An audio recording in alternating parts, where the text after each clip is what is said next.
시편 50편 23절 말씀입니다. 구약성경 838페이지.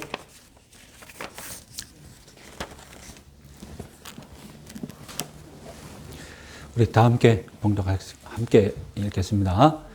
감사로 제사를 드리는 자가 나를 영화롭게 하나니 그의 행위를 옳게 하는 자에게 내가 하나님의 구원을 보이리라. 아멘. 네, 오늘은 한국교회에서 추수감사절로 지키는 주일입니다. 우리 한국교회의 추수감사절, 미국 교회에서 파송받은 이 선교사들의 영향을 받은 것을 부인할 수 없습니다. 하지만 우리 한국교회는 이 미국식 추수감사절을 수용하면서 단순히 따라하는 것이 아니라 한국교회 나름의 의미를 담아서 추수감사절을 제정하고 지켰습니다. 그 의미가 바로 선교사들이 입국한 것과 그리고 입국한 후에 한국교회가 부흥하고 성장한 것을 감사하는 의미를 담았던 것입니다. 그래서 11월 셋째 주로 확정되면서 이 한국교회 추수감사절은 1년에 우리 일어났던 모든 만사에 대해서 감사할 수 있는 그런 절기로 지켜졌던 것입니다. 그렇지만 그 기원을 따지면 추수감사절은 이미 성경에서 명하고 있는 그런 절기입니다. 우리가 알고 있는 구약의 3대 절기, 유월절, 맥추절, 장막절, 이 세 절기가 알고 보면 모두 사실상 추수를 감사하는 그런 절기였습니다. 그래서 수확의 계절에 맞추어서 그래서 유월절은 밀을 추수하는 것, 그리고 맥추절은 보리를 추수하는 것, 그리고 마지막으로 장막절은 포도를 추수하는 것. 이 시기에 맞춰서 이렇게 추수할 때마다 하나님께 감사하는 의미도 담아서 3대 절기를 지켰던 것입니다. 그리고 신약 성경에서도 감사야말로 이 구원받은 성도의 가장 기본적인 덕목으로 가르치지 않습니까? 그래서 구약의 교회와 상관없이 어떻게 됐든 신약의 교회가 추수감사절을 지키는 것, 그것은 영적으로 너무나 자연스러운 반응이라고 할 수 있겠습니다.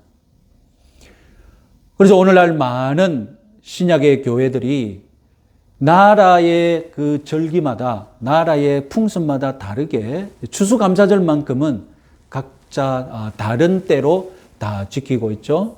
그래서 진짜로 추수 때에 맞춰서 지키는 유럽의 교회들은 지금도 추수감사절을 지키고, 그전에는 기독교 신앙을 받아들이기 전에는 이제 이방신을 섬기는 절기였지만 기독교로 개종하고 나서는 다 기독교적인 추수감사절로 다 바뀌었지 않습니까? 우리 추수감사절, 오늘 우리는 무엇을 감사해야 될까요? 무엇보다도 우리를 구원해 주시고 자녀 삼아 주신 일에 우리는 감사를 해야 합니다. 구원을 감사하는 일, 이 일에 과하거나 넘친다고 우리는 표현할 수가 없습니다. 우리는 감사의 게으른 본성을 타고났습니다. 그래서 믿지 않는 사람들 중에도 그 본성을 보면 감사를 잘 하지 않는 아주 나쁜 본성을 타고난 사람도 있지 않습니까? 그래서 우리는 신앙을 가진 이후에도 감사를 게을리하는 그런 나쁜 습성을 그대로 유지하고 있습니다. 그래서 하나님은 우리 본성을 아시고 구약 성경 곳곳에서 하나님께 감사하라고 일부러 엎드려 절받기식으로 명령을 하셨던 것입니다. 아까 말씀드렸듯이 밀추수, 보리추수, 그리고 포도추수 이 시기에 맞춰서 엉뚱한 데 감사할 생각하지 말고 너희의 하나님께 감사하라고 3대 절기를 제정해 놓으셨던 것입니다. 오늘 우리 교회는 성찬식을 거행합니다. 성찬식에 우리는 우리 구원에 대한 감사가 넘치는 그런 예식이지 않습니까? 우리 주님이 내가 져야 할 십자가 대신 지시고 내가 받아야 할 사망의 심판 대신 받으신 덕분에 오늘 저와 여러분들이 하나님의 백성으로 살아가고 있음을 우리 성찬식이 말해주고 있지 않습니까? 그래서 우리는 빵과 떡을 받을 때마다 감사해야 할 줄 믿습니다. 가만히 생각해 보니 앞으로도 우리 추수감사절에 성찬식을 했으면 좋겠습니다. 이보다 좋은 감사의 이벤트가 없지 않습니까? 오늘 우리가 감사해야 할 또 다른 제목은 추수입니다. 앞서 말씀드렸다시피 이미 한국교회는 추수감사절을 제정할 때부터 추수보다는 감사의 의미를 두었습니다. 추수의 의미를 둔다면 추수절기 때 추수감사절을 해야 되겠죠. 그러나 감사의 의미를 둔다면 굳이 꼭 추수가 아니어도 우리 만사에 일어나는 결실을 지킬 수 있기 때문에 한국교회는 감사에 중점을 두었습니다. 그래서 농산물 추수뿐만 아니라 다른 물질적인 추수, 심지어 그리고 필수적으로 영적인 추수를 감사했던 것입니다. 그런 의미에서 오늘 우리 교회는 그런 영적인 추수를 하나님께 드리게 되었습니다. 우리 교회 역사상 제1회 세례식이 거행되기 때문입니다. 박수로. 세례는 공적인 신앙 고백이며 공적으로 교회에 들어오는 절차입니다. 그래서 오피셜이라는 단어가 있죠. 그래서 오피셜 리더, 오피셜 후원. 이 오피셜이라는 이 의미를 세례가 바로 담고 있다는 것입니다. 한자로는 입교라고 말할 수도 있습니다. 교회에 들어오는 절차다. 그럼 전에는 안 들어왔느냐? 전에는 교회를 맴돌았기 때문에 입교를 했냐? 그것이 아니라 오피셜하게 공적으로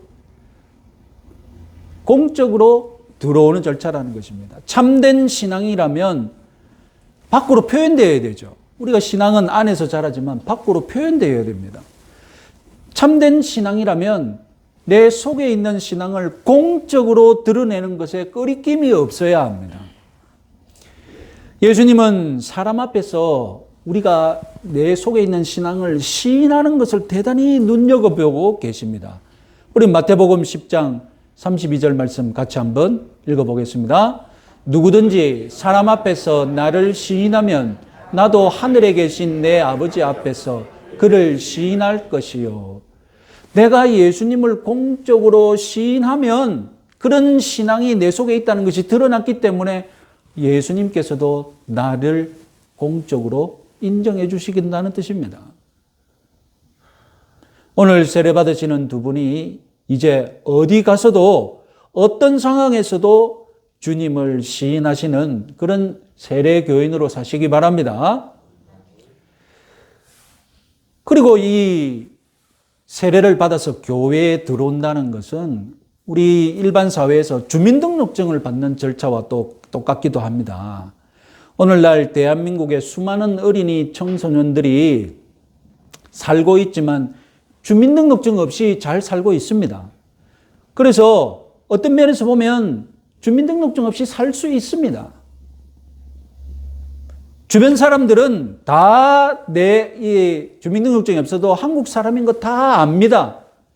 여기서 태어나서 지금까지 자랐다는 것을 다 증언할 사람이 내 주위에 있습니다. 그들 주위에 있습니다. 그러나 대한민국 성인으로 공적으로 권리와 의무를 다하려면 반드시 주민등록증이 있어야 합니다.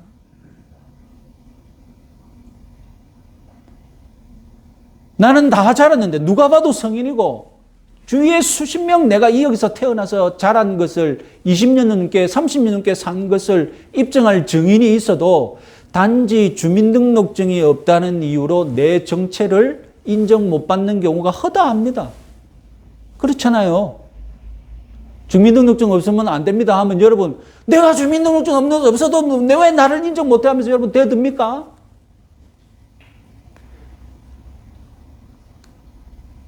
오늘 세례 받으시는 김미경 씨, 한경임 씨, 세례 전에도 이미 우리 교인이었고 하나님의 자녀이셨습니다.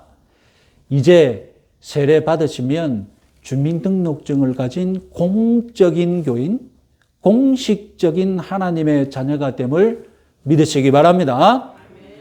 세례야말로 우리 김미경 씨, 한경임 씨의 신앙을 이제 공적으로 드러내면서 공적으로 인정받으면서 완성되는 절차입니다.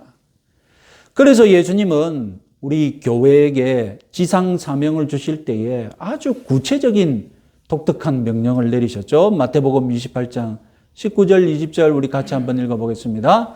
그러므로 너희는 가서 모든 민족을 제자로 삼아 아버지와 아들과 성령의 이름으로 세례를 베풀고 내가 너희에게 분부한 모든 것을 가르쳐 지키게 하라.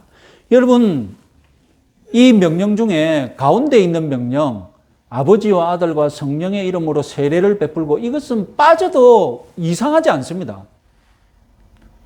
모든 민족으로 제자를 삼아 내가 너희에게 분부한 모든 것을 가르쳐 지키게 하라. 이렇게 말씀하셔도 전혀 이상하지 않은 본문입니다.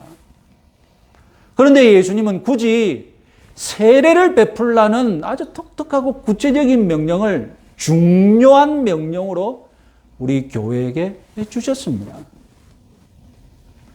제자를 삼는 것, 내가 제자를 삼았다, 너는 제자가 되었다, 쌍방간에 주고받는 것으로 끝나는 일이 아니라는 것입니다. 제자를 삼는 것은 그 제자에게 세례라는 공적인 절차가 그를 제자로 완성시킨다는 것입니다. 세례라는 이 공적인 절차, 오피셜한 이것이 없으면 그는 제자가 아니라는 말입니다. 제자로 삼는 것이 완성된 것이 아니라는 뜻이죠.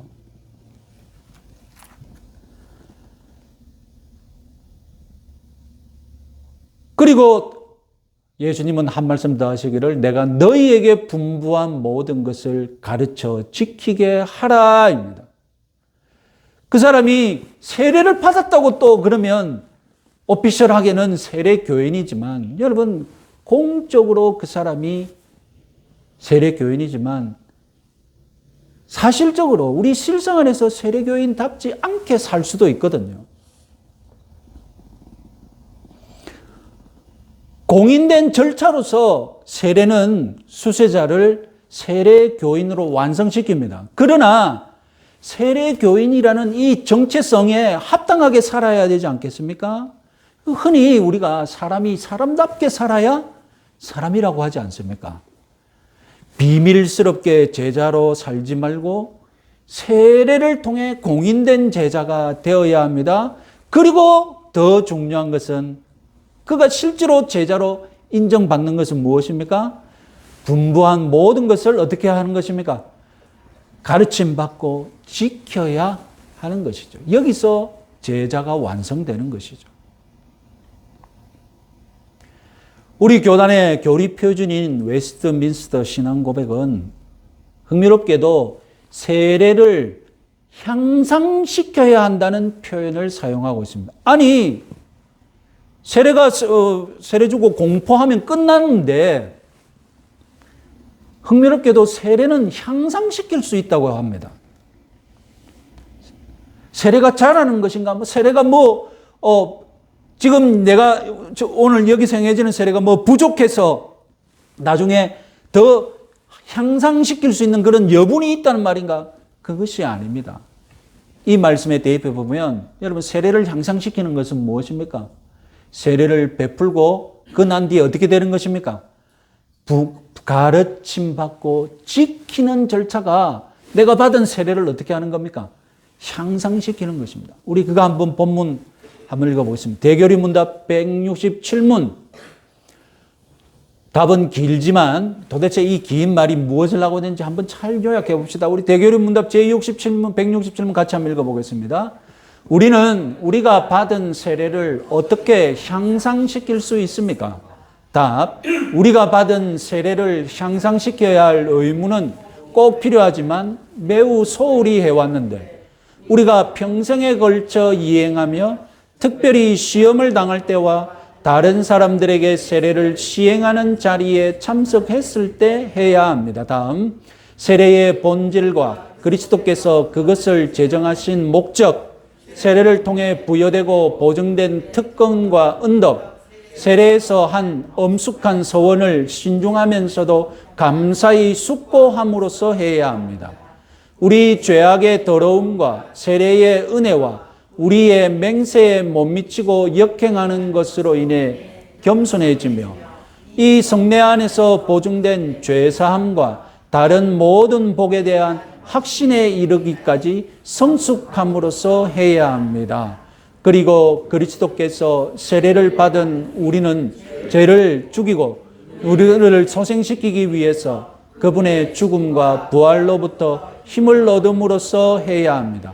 또 믿음으로 살고 그리스도께서 자신들의 이름을 드린 자들로서 거룩함과 의로움 가운데 대화하고 한 성령으로 세례를 받아 한 몸을 이루었기에 형제 안에서 행하기를 힘쓰므로써 해야 합니다.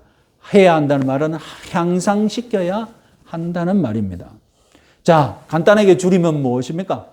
아까 말씀드렸듯이 사람이 사람답게 살아야 사람이듯이 세례교인도 어떻게 해야 된다고요? 세례교인답게 이렇게 쭉 길게 나열한 게 다 무엇입니까? 세례교인으로서 이렇게 살아야 한다는 것입니다. 그렇게 세례교인으로 사는 것이 내가 받은 세례를 어떻게 하는 거라고요? 향상시키는 것입니다. 내가 받은 세례를 더 빛내주는 것이죠. 내가 주님께 순종하지 못하면 그건 내가 받은 세례를 어떻게 하는 것입니까? 질을 떨어뜨리는 것이죠. 향상시키는 것이 아니라 오히려 망가뜨리는 것이 되겠죠. 오늘 수세 받으시는 분만 아니라 지금 내가 세례 받았다고 자처하시는 우리 세례교인 모두 여러분들이 받은 세례를 항상 향상시키는 의무가 있는 줄 믿으시기 바랍니다. 오늘 같이 세례식에 참관하시면서 나도 세례를 향상시켜야 되겠다는 그런 마음을 다짐하시는 시간 되시기 바랍니다. 자, 우리 교회 차원에서 보면 이 세례 받게 하라는 주님의 명령에 우리는 지금 순종하고 있습니다. 세례를 베푸는 것, 이것이야말로 교회 존재의 첫 번째 이유입니다. 그래서 우리는 이 세례의 열매를 주님께 드려야 하는데 오늘날 교회가 이제 쇠퇴기에 접어들면 당연히 무엇이 표시나겠습니까? 세례받는 신자가 줄어드는 것으로 당연히 표시가 나겠죠. 오늘 우리 혁신교회는 세례교인을 탄생시키는 그런 아주 뜻깊은 날인 줄 믿고 기뻐하시는 여러분들 되시기 바랍니다. 자, 우리 교회 차원에서 오늘 추수감사절에까지 감사의 제목을 또 찾아보면 우리 지난 3년간 하나님께서 우리 교회를 지켜주신 것이라고 당연히 우리는 고백해야 합니다.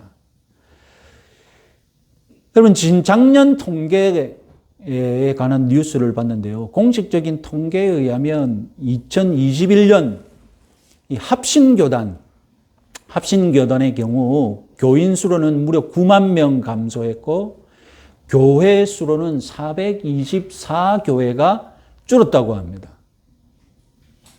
우리 고신교단의 통계는 보면 2021년 통계로 그 작년보다 13,000명 줄었습니다. 줄어든 교회 수가 얼마인지는 우리 기사에 안 나와 있었습니다. 찾아보지는 못했습니다. 그러나 합신 통계의 비율을 우리 고신교회에 적용을 해보면 합신교회가 9만 명 감소했을 때 교회는 424교회가 문을 닫았거든요. 우리 고신교회가 1만 3천 명 줄었을 때 그 비율을 적용해 보면 우리 고신교회도 대략 60교회가 문을 닫았을 것으로 추정됩니다. 이런 계산이 틀렸기를 바랄 뿐입니다. 여러분, 이런저런 소식을 통해 들었겠지만 분명한 것은 이 코로나 3년 기간에 많은 교회가 문을 닫았다는 것입니다. 우리 혁신교회는 개척하자마자 코로나 3년 기간을 맞닥뜨렸습니다. 코로나가 한창일 때 우리는 예배당을 구해서 개척 설립 예배를 드린 거 기억하십니까? 그때 인원 제한에 걸려가지고 많은 사람 초청하지도 못하고 그랬던 기억이 벌써 1년이 벌써 지났네. 시간을 더 돌려서 사택에서 예배 드릴 때, 코로나 기간에. 그때 대면 예배하고 대면 예배 금지 온라인 예배를 드릴 때, 사택에서 아무도 없는데 집사람과 저만 예배를 드리고, 그 핸드폰을 통해 보고 이렇게 예배를 드릴 때, 또 이 예배당에 와서도 한번 작년 봄인가, 그렇게 올 봄인가, 작년 하반기인가, 이 코로나 때문에 한 번은 성도 2분만 참석해서 예배 드린 적이 있습니다. 여러분, 공교롭게도 그때 참석했던 딱 2분이 누구신지 아십니까? 네? 오늘 우리 세례 받으시는 2분이 대표로 앉아서 같이 예배 드렸던 기억이 납니다. 하여튼 여러분, 이럴 때마다 저는 인간인지라 인간적으로 참 많은 생각이 들었습니다. 어디 그뿐이겠습니까? 가장 가슴 아픈 건 함께 개척에 동참했던 분들이 하나 둘씩 자리를 비울 때 가장 많이 힘들었죠. 놀랍게도 그럴 때마다, 자리가 빌 때마다 하나님께서 새 가족을 보내주셔서 자리를 채워주셨다는 것입니다. 희한한 일이죠. 정말 기적같이 감사할 일이죠. 그래서 실망하지 않고 다시 용기를 내고, 용기를 가지고 희망을 가지고 우리 이 혁신교회에 목회할 수 있도록 하나님께서 자리가 빌 때마다 채워주시는 이런 은혜를 체험하게 하셨습니다.